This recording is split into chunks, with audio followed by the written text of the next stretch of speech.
Assalamu alaikum wa rahmatullahi wa barakatuh. Welcome to a new video. If you thought that the claim that Rasulullah ﷺ had epilepsy was a desperate one, then wait until you check this out.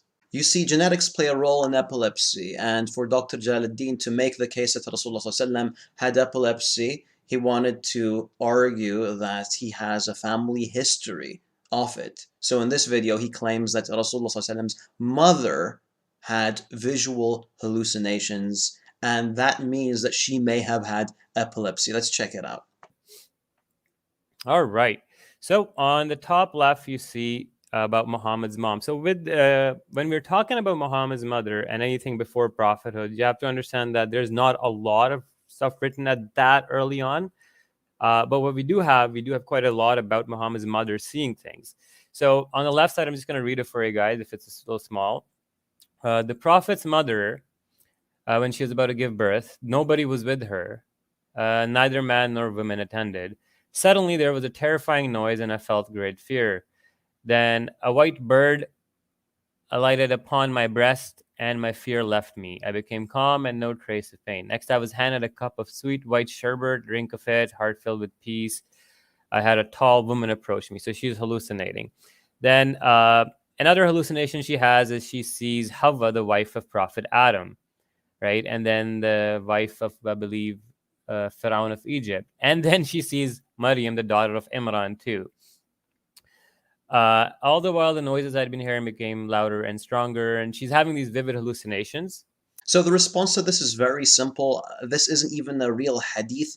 You can't find it in any classical sources, but Dr. Jalaluddin doesn't really seem to care. He found this in a blog that of course doesn't even cite the reference for this report.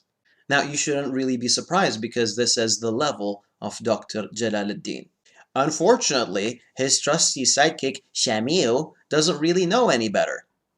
This is like, there's been a couple of comments already saying this is incredible research, and I have to agree, this is very good. This is like incredible, like groundbreaking. All right, let's carry on.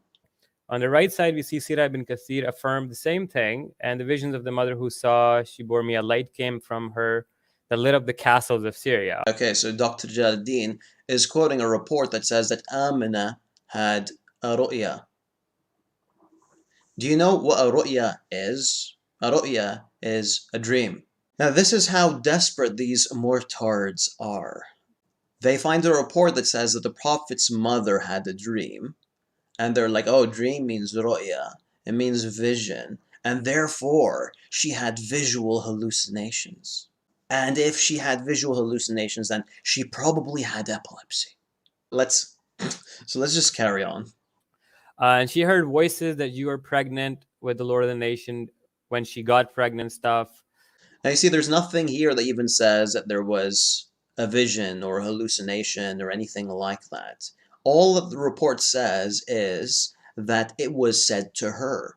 So maybe Dr. Jalaluddin can argue that since we don't know who's saying this to her, perhaps it may have been an auditory hallucination. That's the most that can be said. But more importantly, let's go back to the origin of this report. Ibn Kathir here is quoting Ibn Ishaq.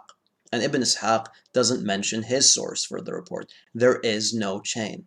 If we return to Ibn Hisham, this is what we find. And of course, Ibn Hisham is quoting Ibn Ishaq.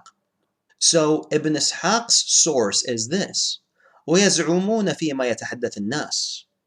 Meaning, so some people claim and say. Now, this is not a reliable source of information, ya Dr. Jalaluddin. All right.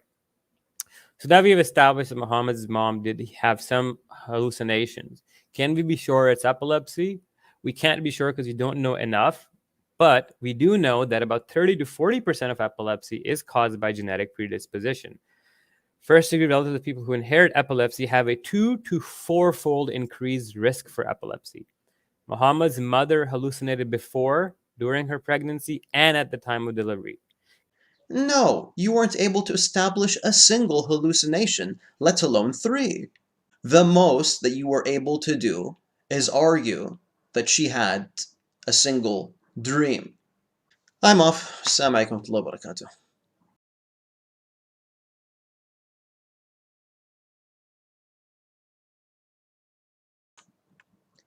Say goodbye, Samuel.